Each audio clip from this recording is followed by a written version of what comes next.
Hi friend, Gujarati cooking channel में तमारू स्वागत है। आज આપણે એકદમ ચટાકેદાર દેશી ચાટ બનાવી છે। આ બનાવવામાં તો બિલકુલ વાર નથી લાગતી અને ફટાફટ બની જાય છે। તો પ્લીઝ વિડીયો સારો લાગે તો સબસ્ક્રાઇબ તો કરો પ્લીઝ। ઘણા બધા વિડીયો જોવે છે પણ સબસ્ક્રાઇબ નથી કરતા, લાઇક નથી કરતા અને કોમેન્ટમાં કંઈક તો એવું લખો કે જેથી કરીને મને મોટિવેશન મળે પ્લીઝ।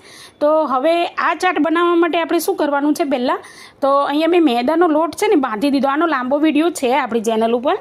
તો મેદાના લોટની અંદર આપણે જીરું, પછી અજમો, મીઠું અને મોણ નાખી અને કાઠો પૂરી જેવો લોટ બાંધી દેવાનો છે। પછી વણી અને વાટકીની અંદર આપણે આ રીતે કોટ કરી દેવાનું છે અને એની ઉપર કાણા પાડી દેવાના જેથી કરીને ફૂલે નહીં।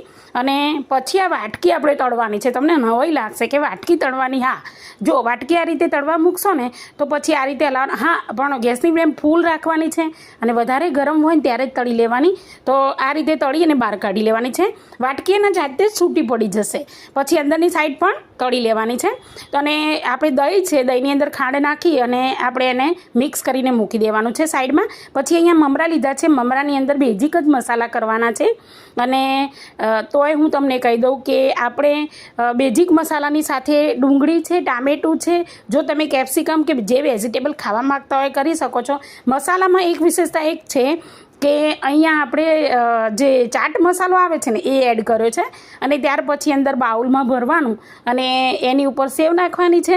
પછી આપણે સ્વીટ જે દહીં બનાવ્યું હતું, આમાં કોઈ ચટણી બનાવવાની ઝંઝટ નથી।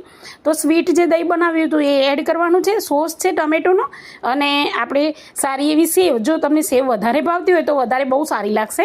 અને એના ઉપર દાડમના દાણા નાખ્યા છે। કેવી લાગી રેસીપી પ્લીઝ કહેજો ચોક્કસથી, ભૂલતા